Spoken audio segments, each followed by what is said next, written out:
guys, welcome back to Mango Invest. In this video we're going to do an update on the dividends that we earned in the month of March, which is currently 27 days late, but I've figured I'd upload it anyway just so you can track the progress.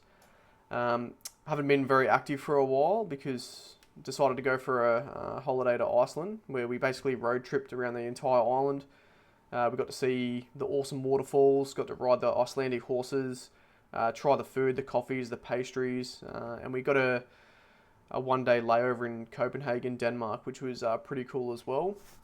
I'll throw some videos and photos while we're talking about it as well, just so you can see. But to get straight into the portfolio update, we're actually down by a lot. You know, there's been a lot of criticisms with the trade tariffs and everything in the news. I haven't really been tracking it all too close as I was on the holiday, but we're actually down quite a bit. So I remember like a couple of months ago, the portfolio was up to $630,000 Australian currency, and we're now down to 582, as you can see on the screen there.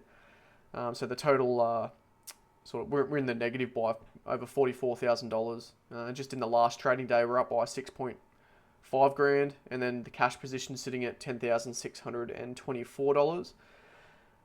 We've also done a couple of buys and sells, which I'll show you pretty much straight away. So we'll click on the balances, we'll go view all, change over to US, and we'll click the filter here. So we'll go back till, where was it? Yeah, we'll go back to when we bought some more Coney. So on the 11th of April, we bought another $1,000. So the same as JEPQ, we bought another $1,000 there, just to try and take advantage of the downturn or the market correction that we're having at the moment. Again, I am saving up for a house deposit at the end of the year, so I didn't really want to put too much in, but I figured I could spare a couple of $1,000s here and there. We got a dividend from Misty, $563. Another dividend from O, $173. And this is where we decided to sell LTC properties because, I had like $17,000 in this company here, but like every month it was only paying me $91.50, like every single month. It was remaining fairly steady, like it wasn't getting too destroyed in the current market. Although like I thought I could just sell this, and then as you can see, we've done two buys here.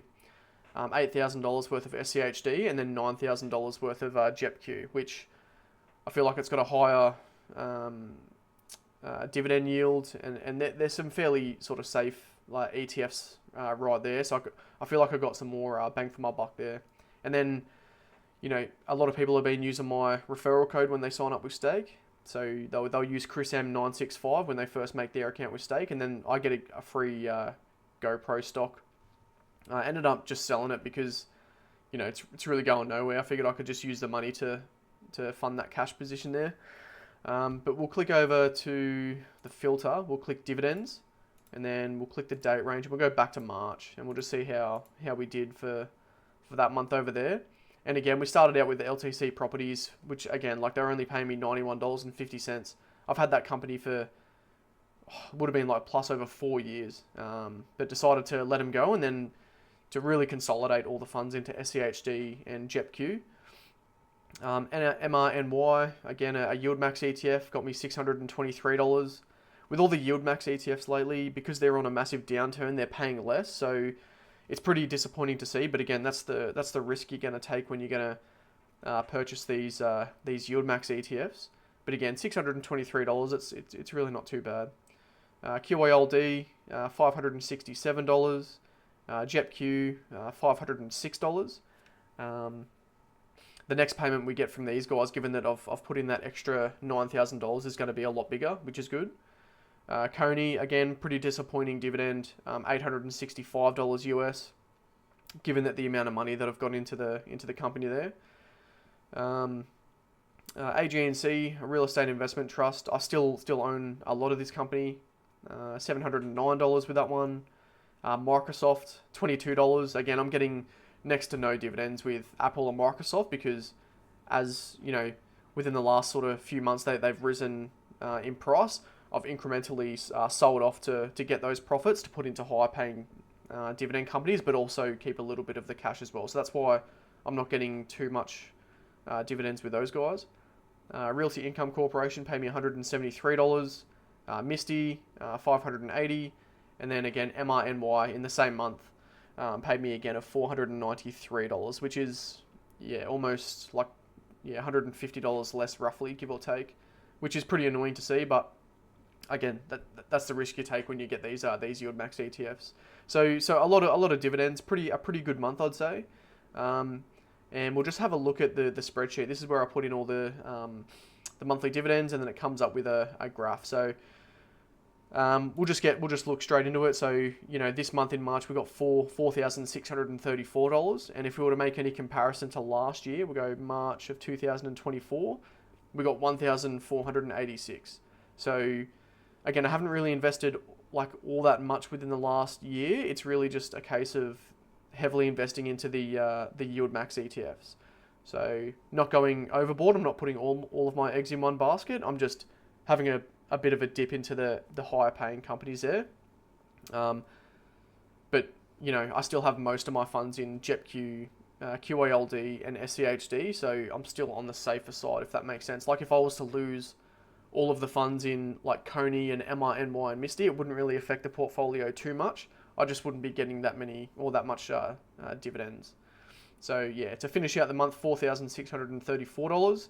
I'm looking forward to April and seeing seeing how much money we get there. But again, it's actually not a bad month at all, given the not getting as much money with the yield max. Let's have a look at track your dividends. So here I've updated all the buys and sells, etc. We've got a yield on cost of 19.54%, an annual income of $78,000, and then that now averages $6,505 there, and that's US currency as well. So when we make the conversion, we're still earning roughly $10,000 a month, and this is all before tax. And we'll just have a look at the annual income. So Coney is still the biggest name player of the portfolio, paying me $24,000 every single year, and that's give or take depending on how much they pay, because it is very versatile. MINY, $14,000 every single year. Misty, just under $13,000.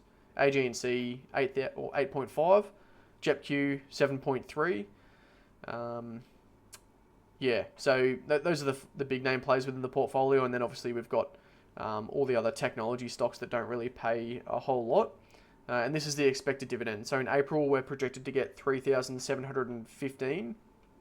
Again, that's just a projection. It could be a little bit more. So wait out a couple of days, and we'll get that figure for you. And then in May, we're projected to get just under $6,000. June, $6,252. So again, we'll see how that one goes. But that's just a quick video just to give you the update on all of our March dividends for 2025. I hope you enjoyed the video. If you did like it, give me a subscribe to the channel. We're now up to 458 subscribers, which is awesome. And just give us a like as well. That'll definitely help out. But yeah, have a good day.